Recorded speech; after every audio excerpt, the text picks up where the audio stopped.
Translation and purport by His Divine Grace, Srila Prabhupada Ki. My dear Dhruva, if you feel that your sense of honor has been insulted, you still have no cause for dissatisfaction.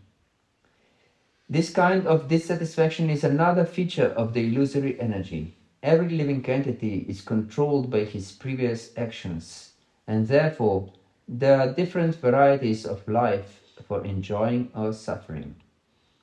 Můj milý Dhruvo, i když cítíš, že byla uražena tvá čest, přesto nemáš důvod k nespokojenosti. Tento druh nespokojenosti je jen dalším projevem iluzorní energie. Každou živou bytost ovlivňují její předešlé činy a proto je život co do požitku a utrpení tak různorodý. Purport. In the Vedas it is said that the living entity is always uncontaminated and unaffected by material association.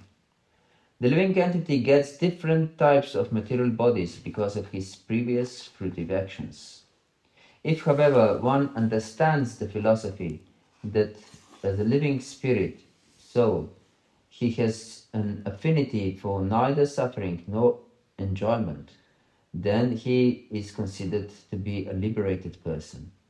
It is confirmed in Bhágavata-dharma 1854, Brahma Bhuta Prasanatma. When one is actually situated on the transcendental platform, he has nothing for which to lament and nothing for which to hanker. Narada Rishi, first of all, wanted to impress upon Dhruva Maharaja that he was only a child. He should not have been affected by the words of insult or honor. And if he were so developed as to understand honor and insult, then his understanding should have been applied in his own life. He should have known that honor and dishonor are both destined only by one's previous actions. Therefore, one should not be sorry or happy under any circumstances. Význam Védy praví, že živá bytost není nikdy znečištěna a ovlivněna stykem s hmotou. Protože se však zaplétá do plodonosných činností, dostává různá hmotná těla. Když člověk pochopí, že je svou podstatou čistě duchovní a nemá nic společného s požitkem ani utrpením, je považován za osvobozeného. Bhagavad-gita 18.54 to potvrzuje. Brahma Bhuta Prasanatma. Ten, kdo dosáhl transcendentální úrovně, nemá nic, kvůli čemu by naříkal ani po čem by toužil. Narada Rishi chtěl nejprve Dhruvu Maharáže upozornit, že je jen dítě. Nebylo důvodu, aby se ho dotkla slova chvály či pohany. A pokud byl na takové úrovni, že byl schopen porozumět urážce a pochvale, pak to měl použít ve svém životě.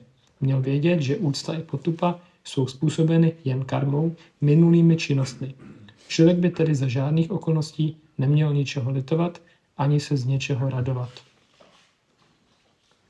The translation of the verse again. My dear Dhruva, if you feel that your sense of honor has been insulted, you still have no cause for dissatisfaction. This kind of dissatisfaction is another feature of the illusory energy.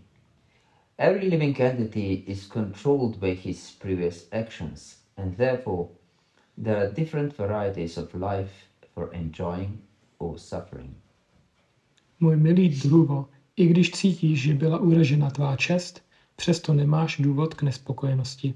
Tento druh nespokojenosti je jen dalším projevem iluzorní energie. Každou živou bytost ovlivňují její předešlé činy a proto je život co do požitku a utrpení tak různorodý.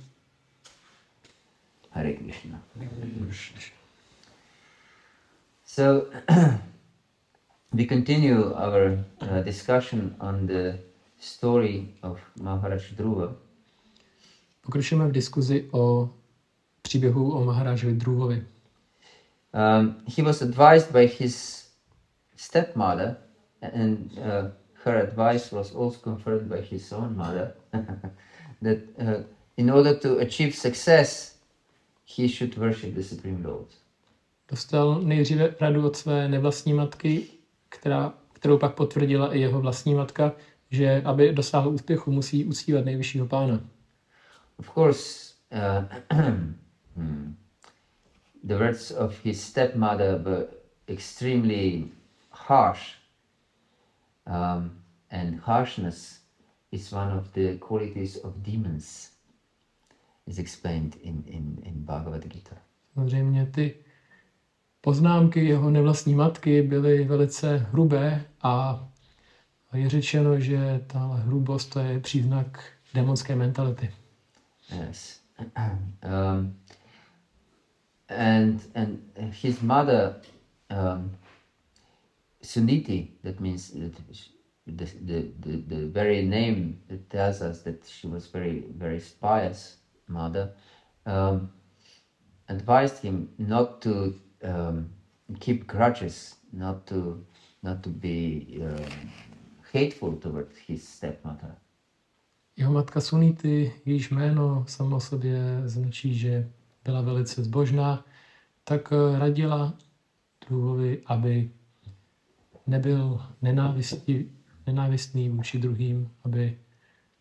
Because such envy and hatred causes only one's own destruction, not this destruction of the other, but one's own destruction. Protože taková zloba a nenávist a závist tak způsobuje jenom zničení sebe sama a ne těch druhých. Yes, so if one is intelligent, he will not try to be envious or hate anyone. Takže pokud je člověk inteligentní, tak se nebude snažit někoho nenávidět nebo někomu závidět. It's like if you want to hurt someone, but instead of hurting him, you hurt yourself. Jako když se snažíte někomu ublížit, ale místo toho si ublížíte sami. Yes, this is hatred and envy and criticizing others. Tohle je povaha kritizování druhých, nenávisti a závisti. Therefore, Lord Krishna teaches us to be always satisfied. Proto Shri Krishna nás učí, že máme vždycky být spokojení. Yes, in 12th chapter of Bhagavad Gita, he in different verses he mentioned twice that we should be if one is satisfied, that is very pleasing to him. 12. kapitola Bhagavad Gita, v různých verších on píše, že je velice potěšen, když je oddaný šťastný. He says, "Santushta satatam yogi yatatma vidavishya." Yes, and he's always satisfied. And in 17th chapter, he says that satisfaction is the austerity of the mind. Bhagavad Gita tam píše, že když je ten oddaný šťastný, tak spokojený. A na jiném místě Bhagavad Gita tak se popisuje askeze mysli, že to je vlastně spokojenost. Yes. Mana prasadak somnatam, mauna matma vinigra, bhavasam sudrititat, tapo mana samuchati. Yes, the austerity of mind is to be peaceful, to be silent also. Askeze mysli je být v míru, v klidu a zároveň být tiše. So this is God's commandment: be peaceful, be satisfied. Příkaz Pána zní: buď spokojený, buď tichý. And it's interesting that it is mentioned in 2nd chapter of Bhagavad Gita that one cannot be happy if he's not peaceful. A to je zmíněno v další části Bhagavad Gita, že nemůže člověk být šťastný, pokud není klidný. Yes. Asaktasya kutoksaka, ashantasya kutoksaka. There is happiness for one who is not peaceful. Kde je Kde je štěstí pro toho, kdo není klidný? So we can see that happiness in this world is dependent on our satisfaction, actually. Takže vidíme, že štěstí v tomto světě záleží na naší spokojenosti. But nevertheless, all of us are sometimes disturbed and angry and so on. Just these negative feelings. Přesto všechno všichni jsme někdy nespokojení, naštvaní a máme negativní pocity. So if we think deeply, it's crazy because if we are not peaceful and if we are angry and envious and this disturbs our mind and we cannot be happy. Když se o tom zamyslíme, tak je pochopitelné, že když nejsme v klidu, jsme nahněvaní, tak to rozruší naši mysl a nemůžeme být šťastní. Yes. So instead of wanting to be happy, we purposefully are dissatisfied. We are not happy. Místo toho, abychom byli šťastní, tak naschvál jsme nešťastní. And this is all because of false ego. To je všechno díky falešnému egu. Yes. For example, if you insult a sleeping person, he will not be disturbed. Například, když urazíte spícího člověka, tak on nebude rozrušen. And when he wakes up, he will be glad to see you, for example. A když se probudí, tak on přesto bude rád vás vidět. Yes. But if he knew that you were insulting him, he would be extremely disturbed. Ale kdyby věděl, že vy ho urážíte, tak by byl hodně znepokojen. So, or if you insult someone in the language he doesn't understand, he smiles and he's not affected at all. Nebo když někoho urazíte jazykem, kterým nerozumí, tak se usměje a nevadí mu to. Yes. So he's satisfied. But if he understands the language, he's immediately dissatisfied. Takže je spokojený, ale kdyby tomu rozuměl, tak i hned bude znepokojený. Actually, the circumstances are completely the same. Outward circumstances. Ty vnější podmínky jsou stejné. But because his false ego is hurt, he completely he accepts the situation in complete different way. Ale díky tomu falešnému egu, tak ta situace je vnímána úplně jinak. So spiritual knowledge teaches us how not to be affected by outward circumstances. Duchovní poznání nás učí, jak nebýt rozrušen náročnými situacemi. Yes, this is very important to understand. To je velice důležité tomu porozumět. And therefore, Lord Krishna, from the very beginning of Bhagavad-gita, of his teaching to Arjuna, he says, Matras prashasti kvanta sitoshna sukha dukkha agama paramanityas tam titikshasva bharata. There are many different influences which we face every day, but we should be able to tolerate them and be peaceful in all circumstances. Během dne přichází mnoho různých vlivů, ale měli bychom být schopni je tolerovat. Ty různé situace. Yes. In these different dualities of this world. A duality v tomto světě. Like cold, now it's very cold outside, or heat,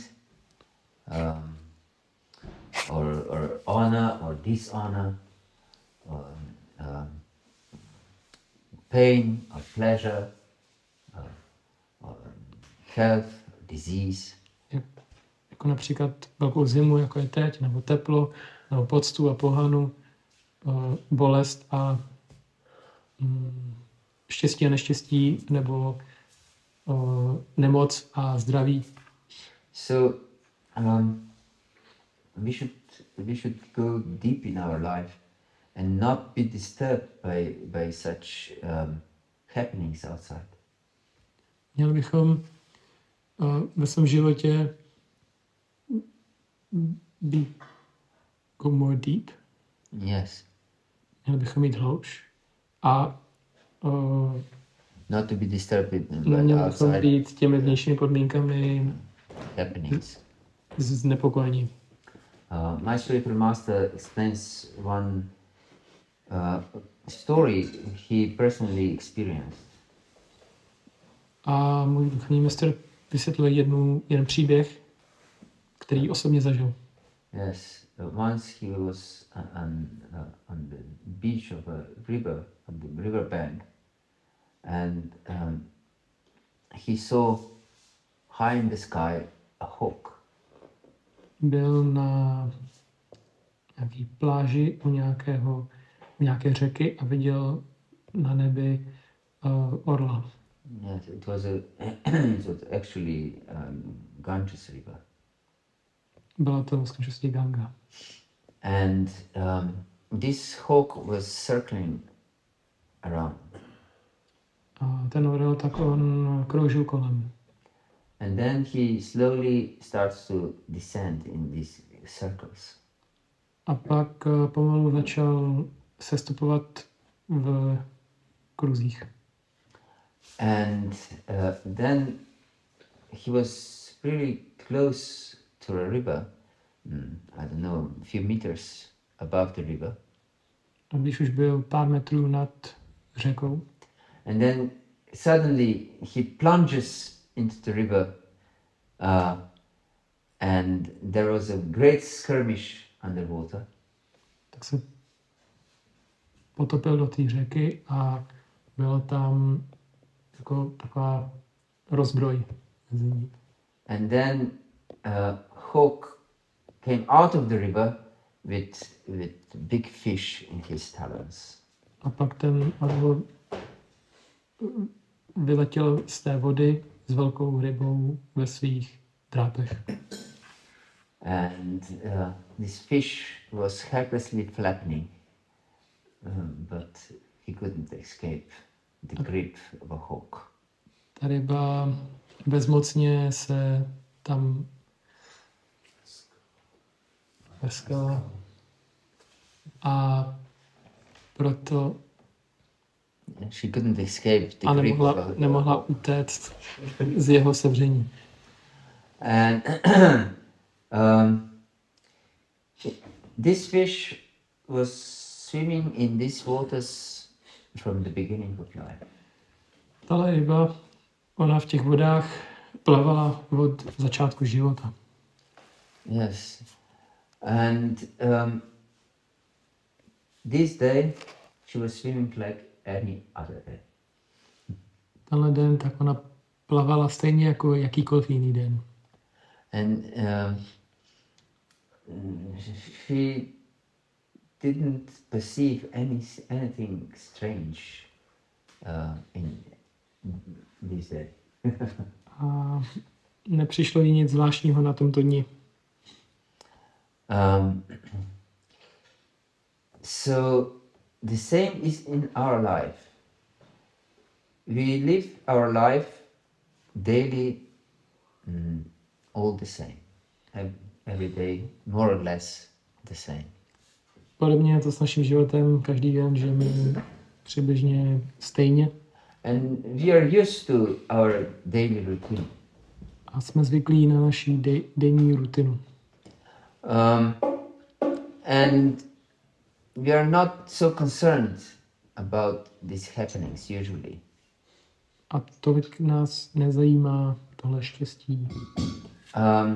But we cannot know when the hawk of destiny will take us out of our life, our usual life, and will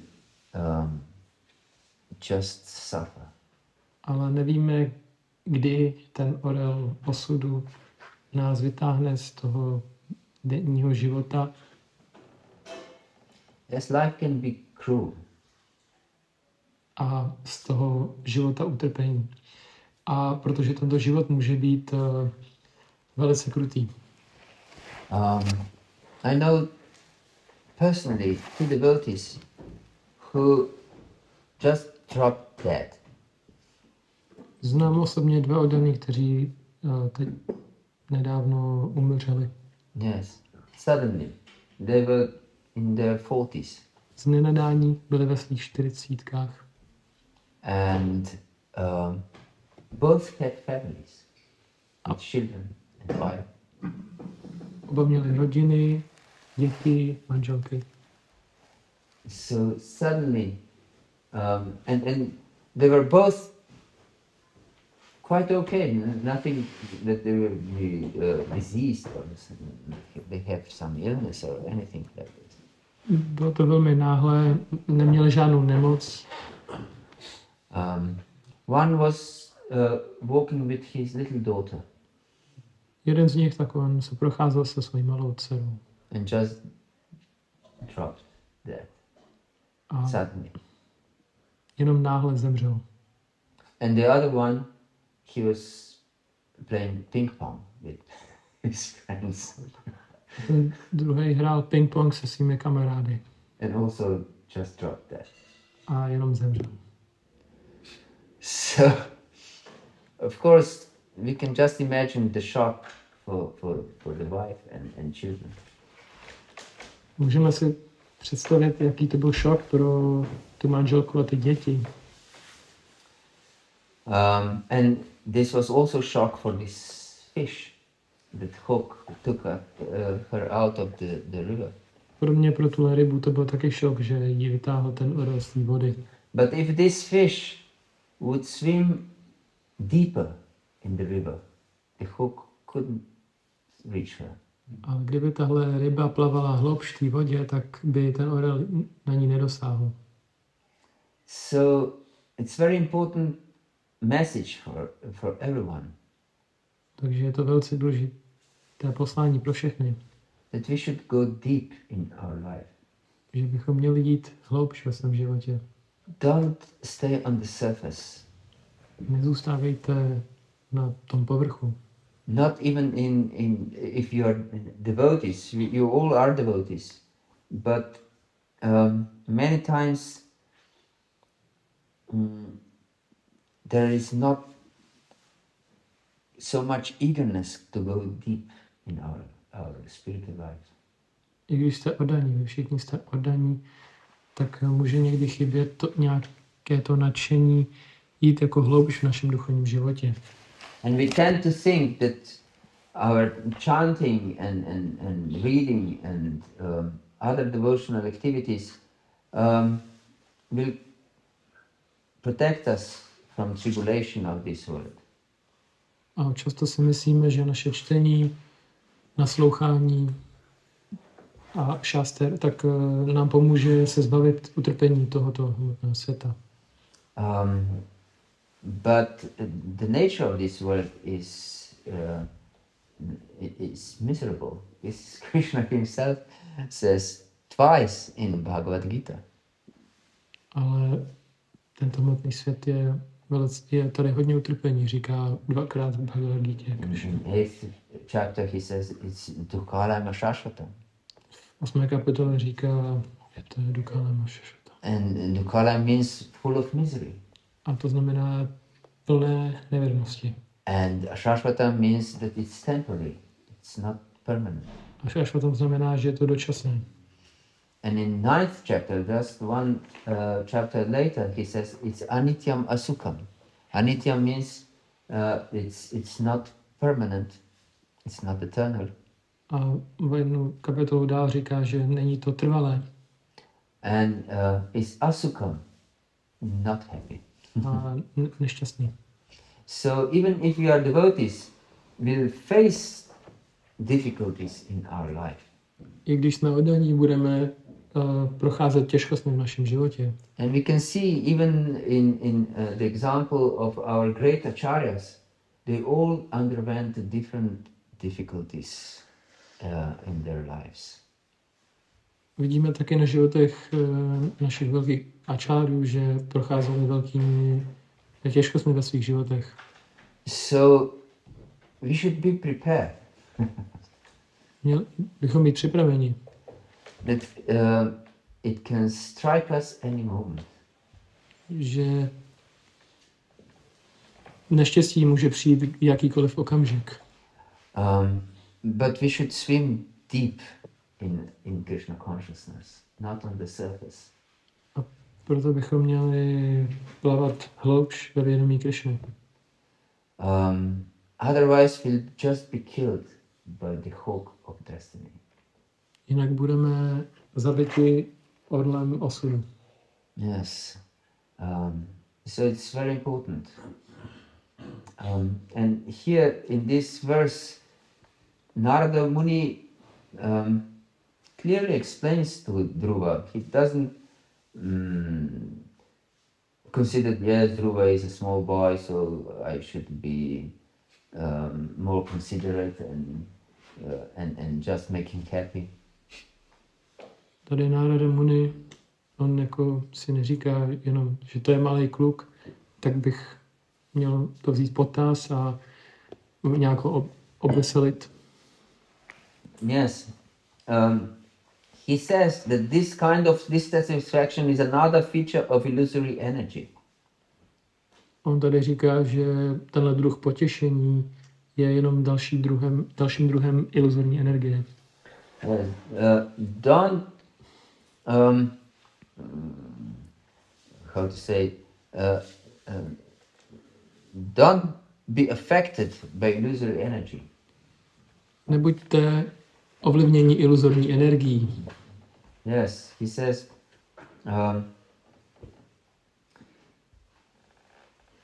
because illusory energy is just meant for two things, enjoying or suffering. Protože iluzorní energie je určená jenom na dvě věci, užívání si a utrpení. And you should not seek material enjoyment because material enjoyment means material suffering. Neměli bychom vyhledávat materiální požitek, protože ten vede k materiálnímu utrpení. Because material enjoyment is just another face of the same coin as suffering. Protože materiální požitek je vlastně druhá strana té mince materiálního utrpení.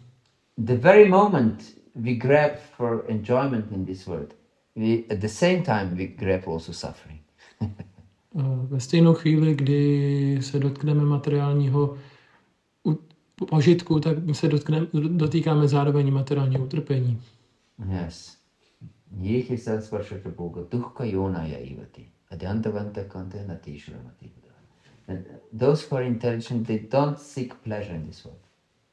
Ti, co jsou inteligentní, tak oni nehledají štěstí v tomto světě.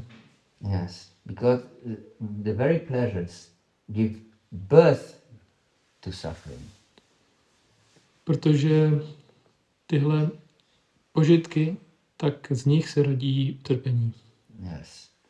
So we should be intelligent enough and follow the instruction of our spiritual masters. Proto bychom měli být dost inteligentní a následovat své duchovní mistry. Yeah. And here Prabhupada explains that we should have no affinity for neither suffering nor enjoyment. Tady Šrila Prabhupada popisuje, že neměli bychom mít žádnou přitažlivost ani pro utrpení, ani pro požitek. Yeah, it's explained in 5th chapter of Bhágavata-dharma. Na praktišit priyam prapriyad, not vichit praprachapriyam. Stira buddhira samudo, brahmavid brahmanistita. That he who doesn't rejoice in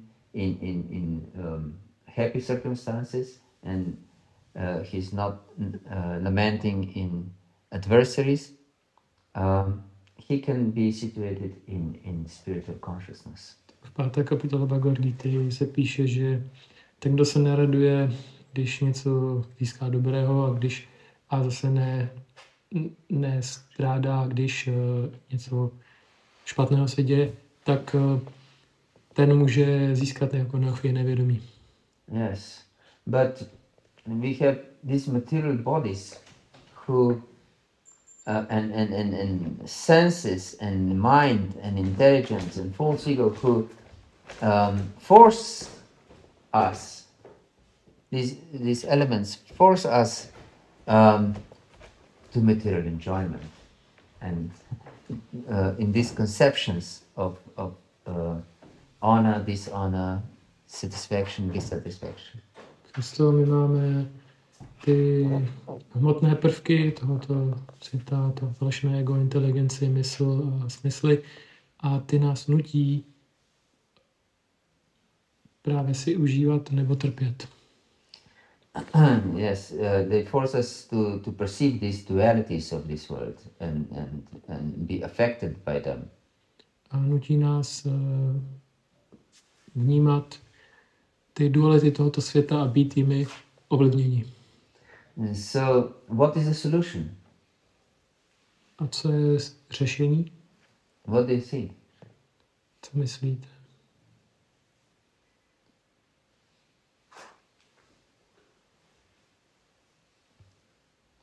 Any idea? Association. Good association? Yes, but what will good association do to our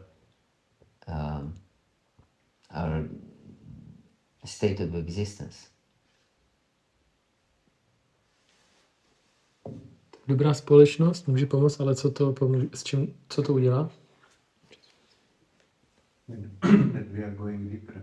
If we associate with sadhus, our understanding and everything will change. Yes, this is very important point actually. To znamená, že jdeme hloubš, združíme se sádvy a jo, tohle je velice důležitý bod. Yes, because Prahlad Maharaj explained to his father actually, Hiranyakashipu, Neshamati stavat rupragramin spashatana tapakamoya tattva. Bahiyasam padara rupishikam niskinchana nimilimitayavat. That you cannot give up these unwanted things, these anarthas, if you don't take bath in the dust of great devotees. He said to Hiranyakashipu, you should take bath in the dust of the devotees, of your enemy. Prahlada Maharaj vysvětluje Hiranyakashipovi svému otci, že nemůžeš se zbavit utrpení, pokud se nevykopeš v prachu od velkých oddaných. Yes, from their feet. The dust from their feet.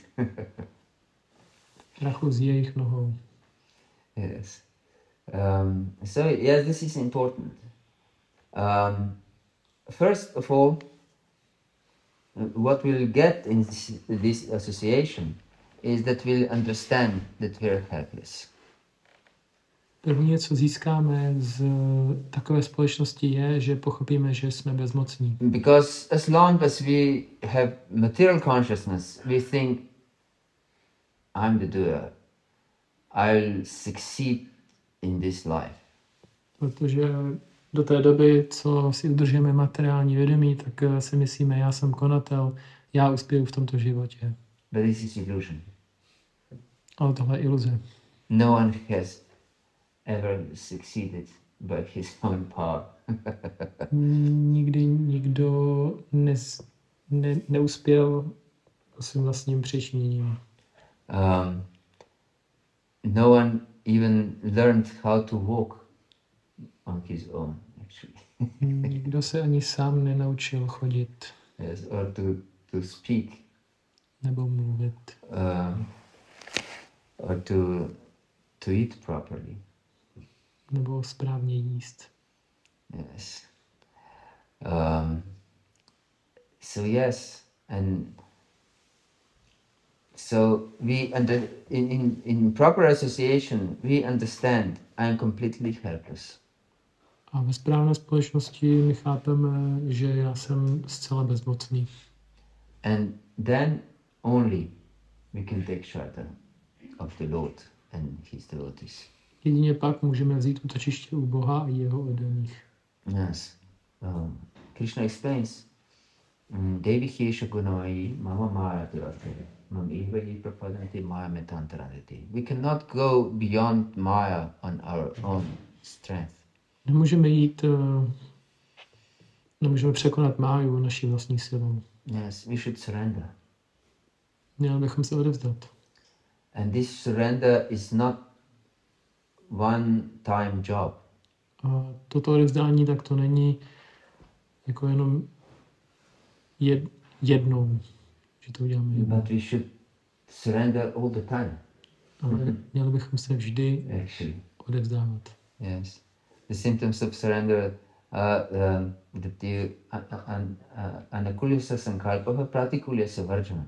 That you accept what is favorable and reject what is unfavorable for devotional service. My bychom měli přijímat všechno příznivé a zavrhnout vše nepříznivé. And this means all the time we should be alert. Because this world is full of distractions. A to znamená, v každé chvíli bychom měli být pozorní, protože tento svět je plný vyrušení. Yes, especially in this time and age, because there is smartphones, the ultimate distractors of modern times. Obzvláště v tomhle věku, kdy máme chytré telefony, což je ta nejvyšší vyrušení v tomto věku. Yes. So when we chant, we should just chant. We should go deep in our chanting. Proto když zpíváme, tak bychom měli prostě jen zpívat a jít hloubš ve svém zpívání. If we do anything besides chanting, even if it's not scrolling on the phone, it distracts our consciousness. We don't take shelter actually. Pokud děláme cokoliv jiného než zpívání, i když to není zrovna zhlížení telefonu, tak to má rozrušující efekt na naší mysl. Yes, we don't connect because it's offensive actually to do anything else during chanting. Nebudeme spojeni. Je to přestupek dělat cokoliv jiného při zpívání. Yes. Just imagine that you have most intimate relationship with your wife or husband. Představte si, že máte důvěrný vztah se svojí ženou nebo manželem. And then he or she starts to do something else and not make any attention to you. Or half attention. On nebo ona začne dělat něco jiného a nevěnuje vám pozornost. It's offensive. Kills the intimacy of relation. To je vlastně urážka a ničí to tu důvěrnost toho vztahu. Yes.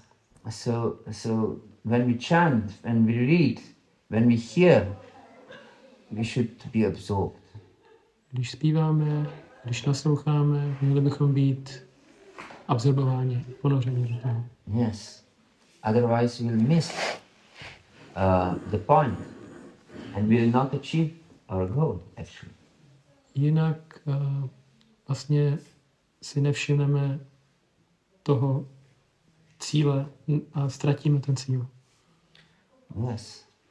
Therefore, it's extremely important to be conscious what we are doing all the time.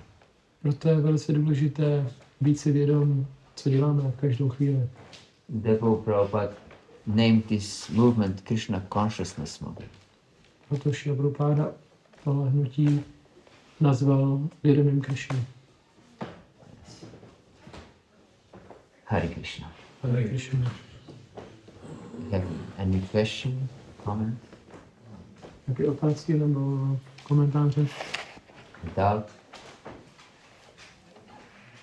Pochyby? Yes, please.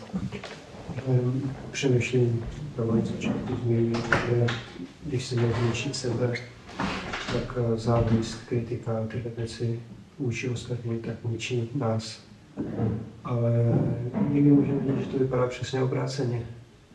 Že ty, kteří nenávidí a kritizují, takže prosperují. Tak jestli bych to mohl něco. You said at the beginning that if we want to destroy ourselves, then hate, anger, and criticism is the means to achieve it. And on the other hand, we see that in this world, those who engage these qualities, they sometimes succeed. So how To understand this? Yeah, what this means. If you can say something more about it. Yes. Sometimes it seems, yes, that those who criticize, who are hateful and try to destroy others, that they succeed. Někdy vidíme, že ti, co kritizují, snaží se druhé zničit, tak oni uspějí. This is very good thought. To je správná myšlenka. Therefore, we should first understand what is success. Měli bychom v první řadě pochopit, co je úspěch. Yes. Success is not to be rich or famous or feared. Úspěchem není být bohatý, slavný anebo obávaný. Real success is to become immortal. Skutečný úspěch je stát se nesmrtelným. Yes. And to actually be happy. A být skutečně šťastný. Yes, this is our nature, to be happy. Protože to je naše povaha být šťastný. Yes. Jivaras Anandamayo Vyasat, we are by nature we are happy. A svojí povahou tak my jsme šťastní. And actually whatever we do, whatever we say, whatever we think, if we know it or not, it's just searching for happiness. A cokoliv děláme, cokoliv myslíme, tak je to ve skutečnosti jenom ta honba za štěstím. But those who criticize, those who are envious and insult others, I have never met in my life, I'm not so young anymore, no one who does this, that he or she would be happy. Ale ti, co kritizují, nenávidí, tak neznám nikoho ve svém životě, kdo takhle získal štěstí. Yes. So they miss their goal. Takže oni ztrácí ten cíl. So what kind of success is this? A jaký druh štěstí je úspěchu tohle je? It's more or less curse. Je to víceméně spíš kletba. Yes. More than success is a curse. Více než štěstí, tak to je kletba. So if one really wants to achieve success, he should be as our acharyas and shastras are teaching us. One should be Trinada Pisanishna Tororivasishna Amarina Manadina Kirtanyaksada. Šástry nás učí, že člověk by měl být pokojnější než tráva na ulici a tolerantnější než strom. Yes. As he said, and also for English-speaking devotees, you should be more humble than a blade of grass and as tolerant as a tree, and not expect honor for ourselves. Yes, amanina. Neměli bychom očekávat úctu pro sebe. Yes, because if we expect any honor from others, then we'll suffer dishonor so many times. Pokud očekáváme úctu od druhých, tak to přináší utrpení. Yes, we'll experience dishonor. Oh, sorry. Tak to vlastně budeme cítit pohanu ve skutečnosti. Yes. And Krishna says that for one who is respected, dishonor is worse than death. Second chapter of Bhágavata-dharma. Krishna říká v Bhagavad-gítě, že ten, kdo vlastně očekává kdo hledá tu úctu, tak pro něj pohana je horší než smrt. Yes. So, what kind of success is this? If one achieves a certain position in this society, or he becomes wealthy, or anything like this, glorified in the societies of dogs and hogs, as Prabhupada says.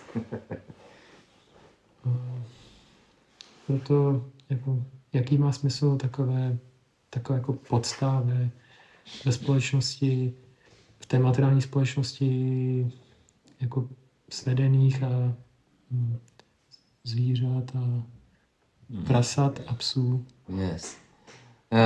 He may be glorified by some animal,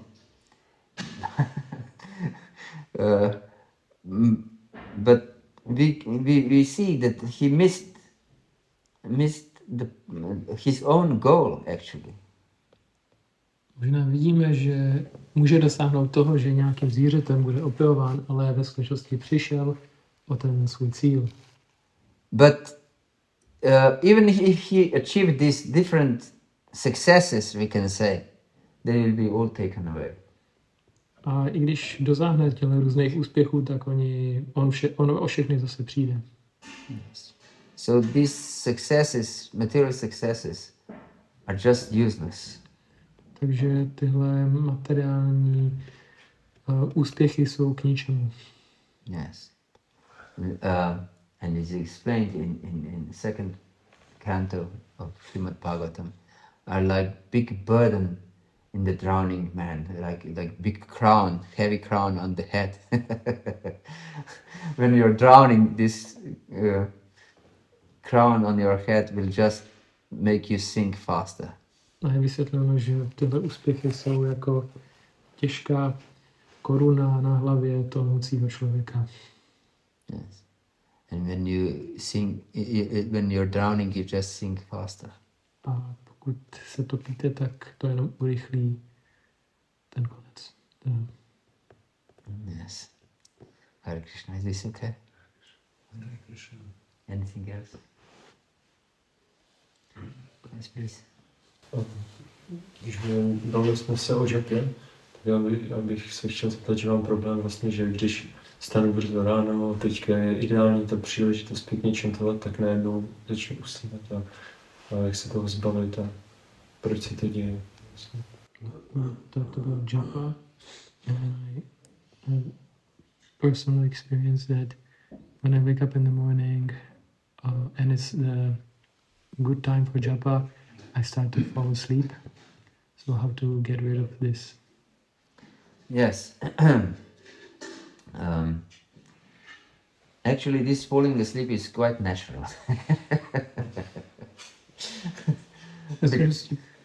To je úplně přirozené takhle usínat.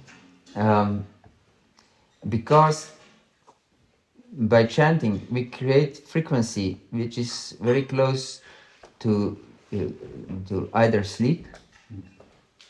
Zpíváním vzniká frekvence, která je poblíž k tomu spánku. Or deeper states of consciousness. A nebo hlubšímu stavu vědomí. So as long as we are not so advanced, we are prone to fall asleep. A dokud nejsme tak pokročilí, tak jsme náchylní usnout. But there are very good techniques how not to fall asleep. Ale jsou velice dobré techniky, jak neusnout. One is to just be standing. Jedna z nich je postavit se. Yes, and if possible, not walking around, because we can focus more if we are not walking around. Because if you walk, Pokud je to možné, tak nechodit, protože v tom případě můžeme lépe se soustředit. and because if you walk, we have to be aware of the surroundings, that you don't step somewhere or you don't bump into something. Protože když chodíme, tak musíme si být vědomi okolí, abychom do ničeho nenarazili. So it's best just to stand in one place. Proto je lepší jenom stát na jednom místě. And this is also explained by Bhágavata-dharma, maybe you know him. He's a devotee from Russia, Dr. Tursunov. Have you heard? To taky vysvětluje Bhágavata-dharma, jiným jménem Dr. Tursunov. Yes.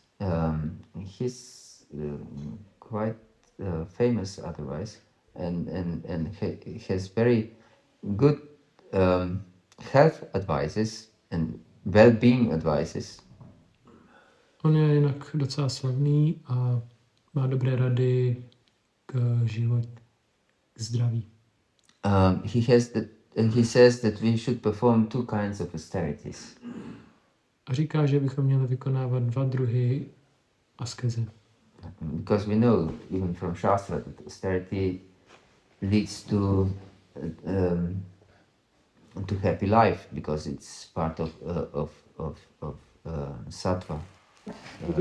Of course, it depends on our attitude. Z šástra víme, že odříkání vede k šťastnému životu, protože je to naše dharma. So the two kinds of austerities is one is a lot of movement in the nature, like walking. A první druh toho odříkání je hodně pohybu v přírodě. And the second austerity is to be fixed in one place. A další druh odříkání je zůstat na jednom místě. Yes, that we don't move around. Nehýbat se. For example, for an hour. Třeba 1 hodinu. Yes. So if you chant standing in one place for an hour and you don't move around, this is one kind of austerity, and you will not fall asleep because you're standing. Otherwise, if you sleep, you'll fall down. Pokud třeba zpíváte na jednom místě 1 hodinu, tak to takhle neusneš. And the other technique is similar to this, but I prefer it because it's also good for our consciousness. It's kneeling. A další technika podobná této a já ji jako preferuji, to je It's good for our consciousness is kneeling. Be on your knees. klečet na kolenách. Yes. And be upright, not to sit down on your legs, but to be upright. A jako postavit se v tom těle. Yes. So I recommend this technique, not to fall asleep during chanting. A tohle doporučuji, aby člověk neusnul před zpíváním. So, but if these two techniques don't help, then just walk in one place, up and down, and don't look at other things. A pokud tyhle 2 techniky nefungují, tak je dobrý chodit z místa na místo a nedívat se na ostatní věci. Yes. Hare Krishna. Hare Krishna. Jak jsem chtěl zeptat, jestli jsem to správně pochopil, tak když budeme na Japavu do přírody, tak to je taky celkem dost nepozorné, že? Protože si nedokážu představit, když jdu do přírody a teď jako je furt na co se dívat, takže to je poměrně pozorné. If I understood correctly, then going on a japa walk in nature is also distracting because there's always things to look at. We can go for a japa walk. Můžeme jít na procházku s japou, but not our fixed routes. ale ne pro ty předepsané kola. So you should chant your rounds fixed in one place. Měli bychom tedy zpívat předepsaná kola, pevnění na jednom místě, nebo and completely surrender to Krishna with deep meditation. a zcela se odevzdat Krišnovi v hluboké meditaci. Calling for his mercy. Prosit o jeho milost. And then you can walk for hours and hours and chant also.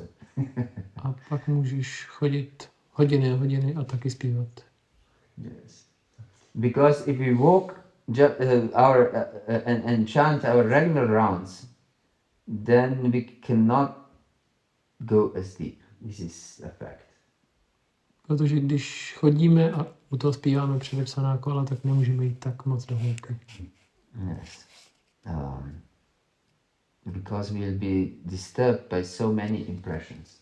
Protože budeme znepokojeni tolika různými dojmy. And we have to react to things in nature. We cannot step in beside the path or on certain stones.